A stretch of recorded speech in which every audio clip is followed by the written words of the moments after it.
Good afternoon. I am going to talk to you today about API programs with security by default and privacy by design. I'm Frederick Purcell and I'm a lead solution architect at eXate, and this is the core of what we work as a company. So what I'm going to talk today about is a bit more of that holistic approach and how we're going to protect information, not just in APIs, but over our full data estate. And for that, I think we really need to go back a step and look at the evolution of access management more generally. So if we look far back in the past, we can see initially starting off with username passwords. This obviously had really clear challenges. We've got really fragmented access, and we've got massive operational challenges in keeping our system secure through this method. So we sort of progress from there, and we get single sign-on. We can control much more closely that people have a single username and password that they use for multiple systems, and we have also RBAC, so we get some role-based access control as well. So we're starting to really hone in on the access management to our systems. We still have we're still limited to a single identity provider, and we still have this username password issue as well. So we then bring that all together and then build that central service. So we have central identity and access management control, and then we still add on that role-based access control as well. And now we've really got a bit more of a robust system. But at this point, we see the last stages of what we're concerned about. So we add on that security through multi-factor authentication. And that probably is pretty representative to what a lot of our access management systems these days look like. So we've got a fairly good grip on what systems people are getting access to, and who they are and how they get access to it. But we do still have a really big gap in terms of privacy. And this is where we need to go. And this is not just for APIs. Again, this is a more general statement, is we will need that central identity and access management, that role-based access control, that security, such as multi-factor authentication. But we also need to have this step where we add that privacy onto our data, and thereby we start alleviating all those privacy concerns that we have. There are a couple of important things to understand of why we need this. So we've obviously got the great digital shift, and we really need to listen to a few Apidays talks to hear about that move over. But that also comes with a lot of security concerns. So 91% of organizations had security incidents involving their APIs, and in 2023 already, APIs is the most frequent attack vector. So this is a really big concern, and not something that is speculatively being protected against. This is something that's real and happening on a day-to-day basis, and causing real headaches for organizations of all size. And the second point I think is incredibly important is the growing complexity of our systems. So 80% of large organizations have up to 25,000 different distributed applications, and this might be multiple gateways, cloud storage in different formats, relational databases, NoSQL databases, all kinds of stuff going on, and often there isn't ability to change from these systems easily. So even in the case of multiple gateways, we have that concern of not being able to change that into one managed system. So again, our access control is made much more complex. And then managing the access and the privacy on these platforms is not really manually feasible. So if you have one developer one day for 25,000 services, you're looking at about 113 years of work, and the cost associated to that is enormous, because obviously you can't get one developer to do that. So you have to build big teams to help secure these sort of complex systems, and you have to maintain it as well, because that complexity always keeps growing. So now that we understand a bit about that history of where we've come from and what our issues are that we have for the current implementations, is what do we need to solve this? Well, at the core, to add in that data privacy, that privacy as well as on top of that access management, is we need to capture policies. We need those internal policies, third-party policies, audit, and even environment policies. You know, is test environment, dev environment, prod environment, UAT, whatever. And then sort of cherry on the cake and complexity is we need to follow data regulations. So we need to capture all those policies into one place. We automatically need to classify data. So we have structured data, semi-structured data, whatever it may be. We need to know what's in it, and we need to classify that automatically. We can't rely on individuals to go through and manually classify that data. That's just far too slow a process that will not scale. And then we need to protect it, and we need to do that in whatever environment we're in. That could be at rest or in motion, and that could be in, as mentioned before, a number of different systems, platforms, gateways. And we need to do that in the same way everywhere. So this then takes me to the kind of architecture that we're proposing to do this. And the key, as I said introducing this, is what we understand is needed is this really broad and holistic approach that envelops all our systems. There's no point adding that security to one system. We need to protect multiple systems in the same way. And this is equivalent really in terms of data as the step from a username and password for multiple different systems to single sign-on. We now need that single sign-on equivalent for our data protection to achieve that privacy and do that in a really consistent way. So we might have databases, data virtualization, data science teams might be working. We'll have streaming services, and we will have gateways and service meshes as well. So all that needs to tie back to a central entitlement system, and then those entitlements need to be enforced in different ways in different places. And then we need to take those entitlements and we need to feed into those entitlements by taking things like our regulatory policies, our database schemas, semi-structured data, take that all together, get that information in there, and build out those central entitlements. And that all has to happen in an automated way. Now, while it's really important that we understand that this is part of this bigger picture, we're obviously very interested about APIs and gateways, and that's what we'll focus on today, is how we achieve that enforcement and that privacy of that data in the gateway. So if we start off with a simple gateway, we've got a gateway, we've got an API producer, we've got an API per consumer, everything's happy, we have visibility about who's consuming what data, what they're using it for, and how that's working. What happens though is our APIs become popular and we start having more customers wanting to use them in different ways and different places, which is brilliant, but what we do is we start building out different APIs.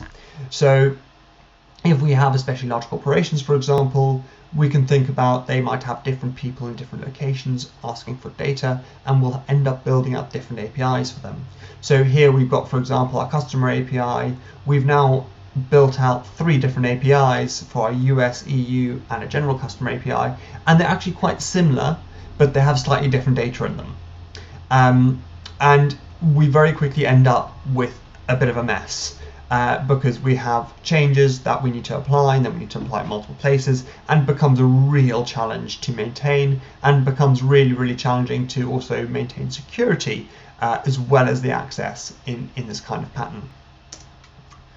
So we build on from that, we move forward, we get some sort of service mesh in place, we've got some micro gateways, we have automatic discovery, and this is a really good step into the right direction here.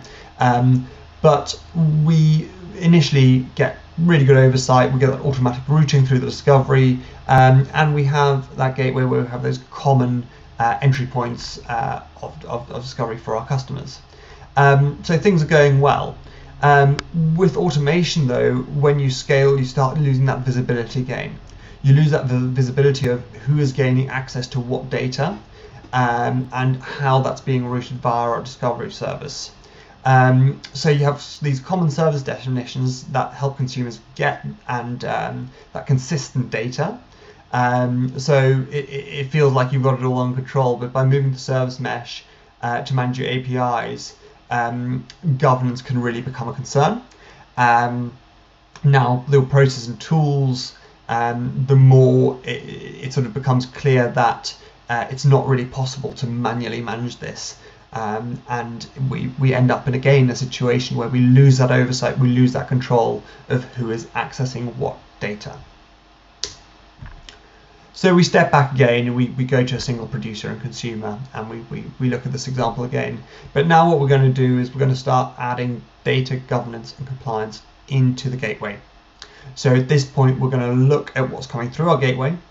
We're going to automatically be able to read the schema, read the data, understand what data is in there, and then we're going to be able to take action on it. So we're going to be able to protect that data, so appropriate data goes to the consumer. Now we grow that pattern and we start scaling again, but now because we've got that governance injected directly into the gateway, we can have that really clear pattern and common definitions of our different APIs. So now we have our customer API, and even though you might be in the EU or in the US, so you might get different data through that customer API, but as a producer, we don't have to worry about that. That's being dealt with inside the gateway. So if we now come back to where we sit, so now we've looked at how we are, where we're going to inject this privacy in our APIs and our gateways. So again, just to remind ourselves that we're going to need to do this injection in different places for different systems. This is obviously not going to work for our databases or our event streaming. We're going to have to do that in different ways. But now that we've understood that where we're going to protect our data in the gateway, we can now have a bit of a look at how we're going to protect it. So we're going to have a look at that enforcement step. So how are we going to enforce our policies? Well, at the core, I think the key message is we need to be able to protect our data in different ways for different cases. We need to keep our data safe, but we also want to help people use as much of it as they possibly can. We want to gain as much value and as much insight from that data. That's why people are subscribing to our APIs. They get useful information. So we want to do that while keeping it secure, keeping it private, and making sure we don't have any of those data breaches. So we can use a whole combination of techniques, from anonymization to pseudonymization to static masking, dynamic masking, and also put in consent-driven access, purpose of use, all those kind of things we can combine to get a really good dynamic system that is able to achieve that ultimate balance between our privacy and our utility. So if we look at a sort of example data set here, we're going to look at protecting this a little bit and gaining as much value from it as possible without breaking that privacy. So here, for example, we might have an email address, and I can do something like remove or mask the first section of that email address while leaving the domain name. And we might be able to get some good access from that. Our first name, we might want to remove that, so that would be just completely reducting that value.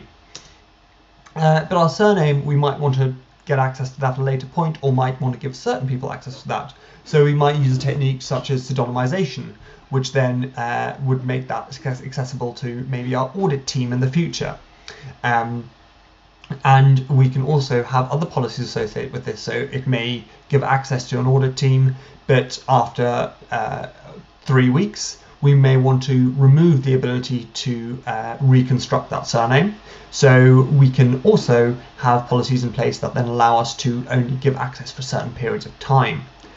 And here the fun ones come in. So if we look at our age, for example, we could do something like turn that to a range. And with these kind of things, they're really powerful techniques, and you obviously see governments do this with data of nations, and we can gain a lot of insight from that, and data scientists can do a lot of really great work. But when it comes to these sort of techniques, it's very important that we also really understand how they're working in a broader sense, because we'll need to measure that privacy, measure that utility, and work out that we have actually achieved enough privacy, because there are ways around this. So by introducing privacy metrics and utility metrics, we can balance that equation to achieve the right level of privacy for the utility needed. And likewise, we can do some other fun stuff with, let's say, a pricing here. We can add noise to the value. So we can just change the value, and gives us a rough idea what ballpark maybe that value is in, but it doesn't allow anyone to see that exact value. So by doing this in a really smart way, we can achieve something called differential privacy, and that's kind of what the government also used to protect COVID data, for example. So they'll add noise to the system, so you couldn't be quite sure how many people had COVID in your exact area because there was uncertainty associated with that. But that doesn't mean that information wasn't very useful. It just meant the information that you gained from it stopped you from breaking that privacy. And again, here we can measure that privacy, measure that utility, and then allow people to actually access data and gain that really, really meaningful insight from it. Now, that's all good and well, being able to protect that data and do that in the service mesh. But what is really key is being able to maintain that. As mentioned at the start, maintaining all these different systems is an enormous overhead. So we need to find a way of doing that automatically. Obviously, we can do this gateway protection automatically, and we can do that enforcement automatically. They're great ways we can automate that. So how do we really start doing that and thinking about that? Well, we need to just ingest lots of different data points. So we need to ingest as much information about our data as possible. So this is again the information schemas, the semi-structured data, all that metadata associated with what we've got. And we need to combine that with our regulatory policies. And this can build into a monitoring system that can learn, adapt, and then add information to that central entitlement system that can then be used to enforce that protection at all those different points. So if we look at this a bit more closely, we can really build out a system that is taking our payloads, our queries, things like our OAS specs, as well as, again, if we think about relational databases, our table schemas, and then can combine that with machine learning models and can learn from that, can classify things that are PII or GDPR compliant or break that compliancy. And then we take that information together and we can build out those rules that we need to then protect that information either in the gateway or on our databases. So we can then create copies of that information or give people access to that information in a way that means it is GDPR compliant or it is PII compliant or Schrems 2 compliant. So we're then able to share that information knowing that we've met that compliance. So we need to essentially what we need to do is we need to find out about the risks and policies associated with each attribute, and we need to also understand jurisdiction. Of course, that's also super important, is where that information is and how it can be shared. So how do we solve this? How do we build up a pattern to do this in a more automatic way? Well, we need to find and classify. We need to classify that core data in live traffic and also the static data that we have. We need to learn and analyze from those risks, and we need to solve that risk automatically. So that's that automatic learning stage where we're looking at that data and continually processing that through and through again to generate these classifications and take action on that risk automatically. And then we need to continually test. This is a circular process. We continually have to look through at that gateway level, what data is coming through, what are we seeing, what metadata is coming through, what schema is coming through, who's requesting what, and then we can use that to carry on learning and build those central entitlements to give us that ultimate protection of our data and achieve that privacy. So this then takes us back again to our approach, and the really last thing I want to bring in on this is that this is part of a bigger picture. There's lots of really interesting solutions for individual parts, but what really makes this viable is having that same protection across our whole estate. You need to be able to protect data in the same way in your relational databases, in your streaming services, in your multiple gateways. You need to be able to inject those same policies in these different places. And only by doing that do we really get that next stage in our privacy And can we ensure that even when things like access control get broken, and as we've heard from other talks over this this conference, is it does go wrong, and we can see that. We can see the risk associated with that. So even if that access management falls over, we've got that privacy within our data. We are protecting the actual data that is there. And lastly, what benefits do we really gain by doing this? What do we solve and really achieve by following this pattern? Well, obviously we detect and protect the sensitive data. We have a full audit log of how data was used, what data was used, and who it was used by and why, because obviously we need that for the enforcement, so that's what we're automatically generating. We can automatically enforce data regulations and protect our data accordingly. So that can be anything from third party to things like GDPR. And we have our segregation of duties when accessing data. So we can separate data for different teams. A big one with having this again across the whole estate is we can do chain testing. We can do testing that might rely on protected data being protected in the same way. If we have a unique code, for example, we might need that to be protected to the same value in our APIs, as well as our streaming services, as well as our database, to be able to do a full chain test. So we can do this testing in a really productive way, and that can really help unblock dev teams to build out really cool solutions. And then the core, we get that consistent security, and we protect our data across jurisdictions. So thank you very much for listening to this and hearing about our ideas of data protection, and be great to hear from you.